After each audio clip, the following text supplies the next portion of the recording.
Ketemu lagi sama Mas Heru Cirebon. Kali ini saya sedikit memberikan nasihat kepada Mas Tio Ardianto. Saya Heru selaku senior alumni UGM ya, sangat prihatin ya dengan informasi berkembang yang semakin tidak menentu, semakin ngeri-ngeri sedap, di mana saat ini ada beberapa organisasi, bahkan organisasi ini juga menyangkut kemahasiswaan, BEM aliansi ya, yang sedang menggelar bagaimana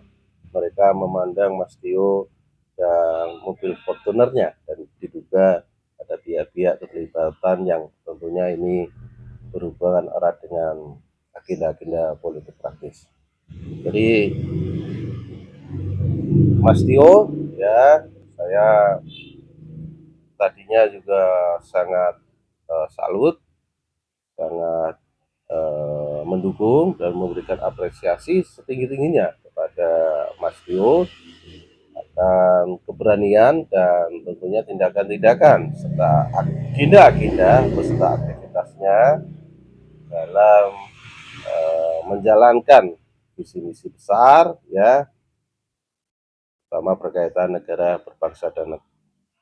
kebaikan kebaikan yang akan diraihnya. Hanya ada kesalahan yang sangat krusial, dan ini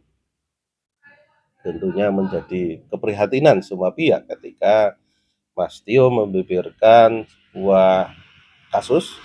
di mana mobil yang ditumpanginya atau dipakainya terdeteksi bermerek Toyota Fortuner, dan disitulah sebenarnya menurut saya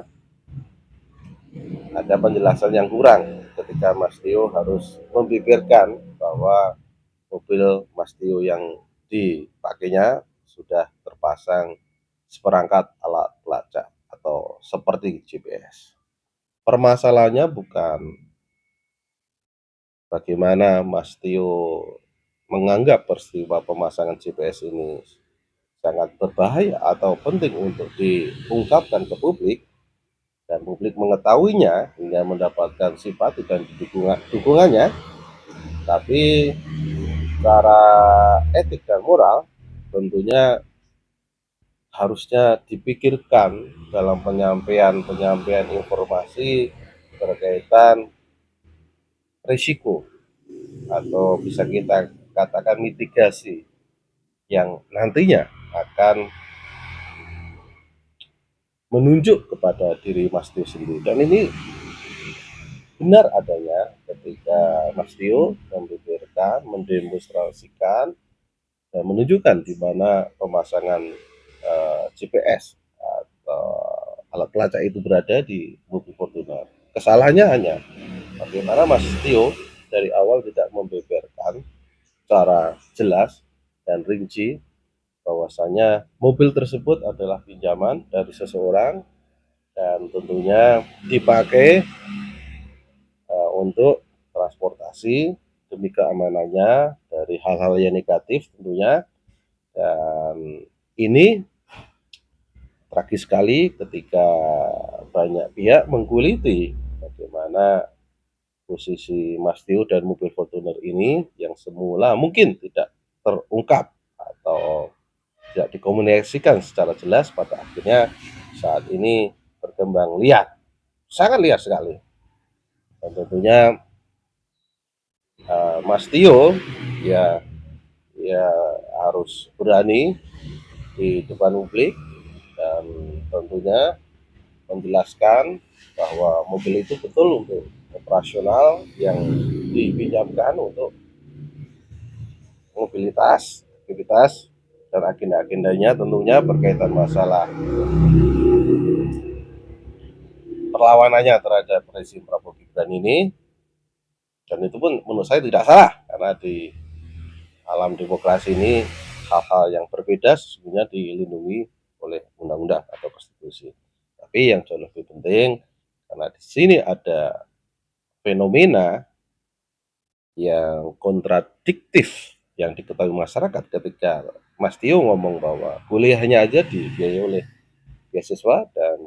selama kegiatannya memakai motor dan tentunya publik secara spontan melihat Mas Tio sudah